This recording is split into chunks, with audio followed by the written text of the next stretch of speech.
Have you ever thought about making your own homemade chocolate? It is actually really, really simple, and you can flavour it up with different textures, different flavours, different ingredients with whatever suits your allergies or taste buds. So today I am making a nutty chocolate bark, and it is absolutely beautiful. My name is Wick Nixon from Wellbeing, and I'm all about empowering healthy living for women.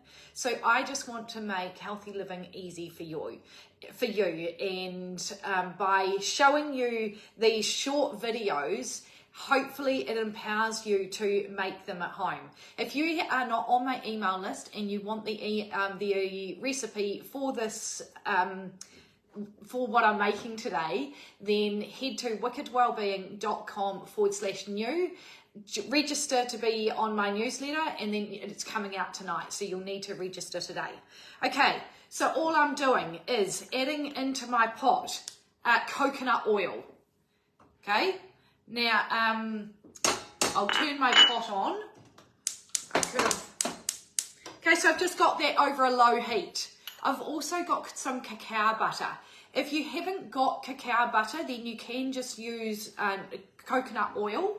Now, you know how when you make, the reason why I use some cacao butter is, you know how you make things with coconut oil and it can have that quite greasy feeling and texture. Cacao butter just helps reduce that greasy texture. As I say, it'll work with coconut oil as well. Cacao butter is often used in beauty products because it's really, really good for your skin. It's a oil that doesn't lose its qualities at high heat, so that's another added benefit. And it's got a beautiful taste. I really, really love the taste. So I'm just melting that until it is liquid.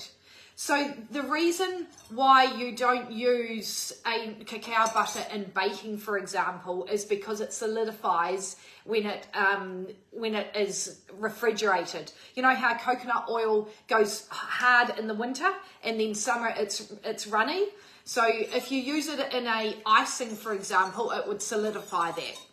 So, but it's a great dairy-free alternative. Okay, so my cacao butter and coconut oil are it's totally melted. Now I'm adding in some cacao powder. So you've heard me say before, hopefully, cacao powder is your rawest form of chocolate.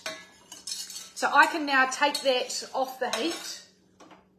And you do need to use, I've experimented with this before and it doesn't work.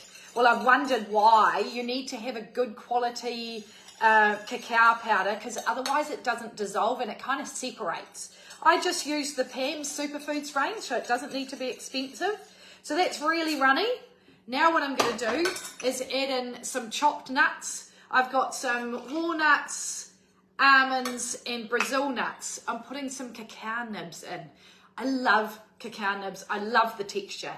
And some goji berries, just for a little bit of sweetness. And then thread coconut for texture and some currants. And that is literally all you do. I'm going to get my spatula, give it a stir. So delicious. You could add pomegranate, so I'll pour this out so then you can see what the texture is like. You could add some, and my maple syrup. Just a little bit of sweetener. Not a lot. So you can see why this is such a healthy alternative to, you know, buying chocolate. And just, it's so easy.